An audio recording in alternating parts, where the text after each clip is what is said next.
They changed the locks on a Tuesday. I remember that because Tuesdays had always been my late shift at the warehouse, and I came home smelling like cardboard, dust, and forklift grease to find my key no longer turned. At first, I thought the deadbolt had jammed.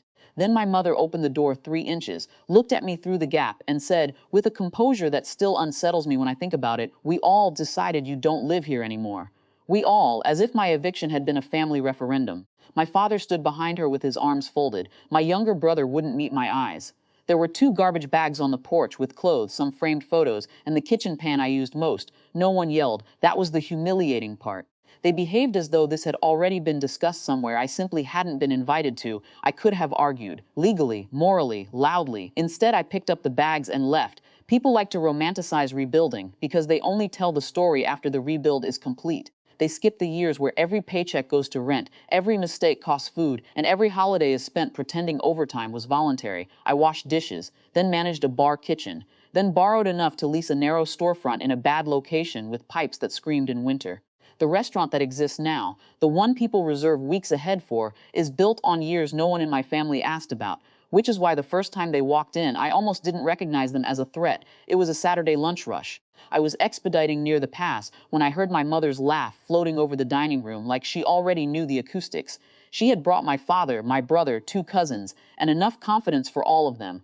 Before I could reach the front, my father was pointing at a server's tray, asking if portions were always that small. My mother was telling the hostess, "We're his family's sweetheart," in that proprietary tone people use when skipping lines. My brother had one arm slung over the bar like he owned stock. I stood there with a towel in my hand and felt my chest go strangely hollow, not angry yet dislocated, because they had not contacted me in 7 years, not once, and somehow had arrived already behaving as if estrangement was an administrative glitch. I comped nothing. I greeted them like any other table, professional, flat. My mother looked almost disappointed that I didn't hug her. They came back twice that month, then a third time with friends. Each visit more familiar, more invasive. My father started giving unsolicited opinions to the floor manager. My mother introduced herself to guests as the reason he learned to cook.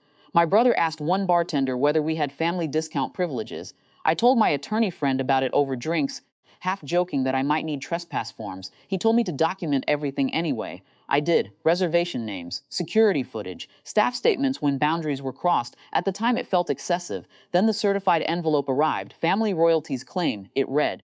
I actually laughed when I saw the heading because it sounded like something invented by people who think emotion can be billed. But inside was a filed civil complaint, alleging that my restaurant had been established through shared family sacrifice, inherited culinary methods, and undocumented labor contributions, therefore entitling immediate relatives to an ongoing percentage of profits. My mother claimed she trained me. My father claimed he financed my first equipment. My brother claimed managerial consultation during launch. I handed the stack to my lawyer. He read the first few pages with detached amusement. Then he stopped, went back, write a sworn affidavit attached to the complaint. His face changed in a way lawyers try hard not to let happen. He looked up at me and asked, "Who signed this under oath?" I took the page. My father's signature. Beneath it was a notarized statement declaring that I had lived continuously in the family home until the year the restaurants opened, receiving full material support while planning the business. I read that sentence 3 times. Continuous residence, full support. My attorney was already reaching for another folder. "Do you still have your old tenancy records, warehouse employment files? Utility bills from your first apartment?" "Yes." "Good," he said very quietly, "because this isn't just a weak claim. This is a sworn factual timeline."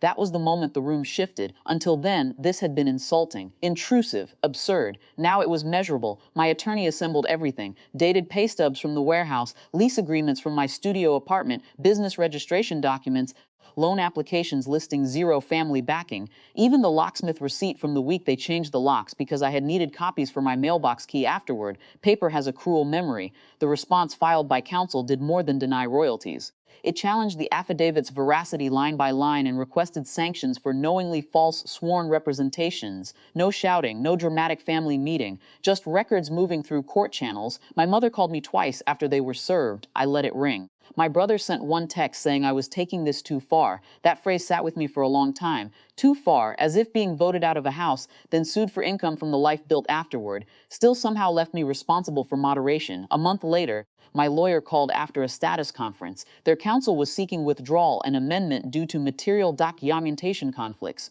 A polished legal phrase for this should never have been filed. I thanked him, hung up, and went back to the kitchen where lunch prep was underway. Stocks simmering, knives hitting boards, tickets printing normal noise. For years, I thought being thrown out had made me familyless. I understand now it did something more useful. It made their later claims to me audibly false the moment they were spoken.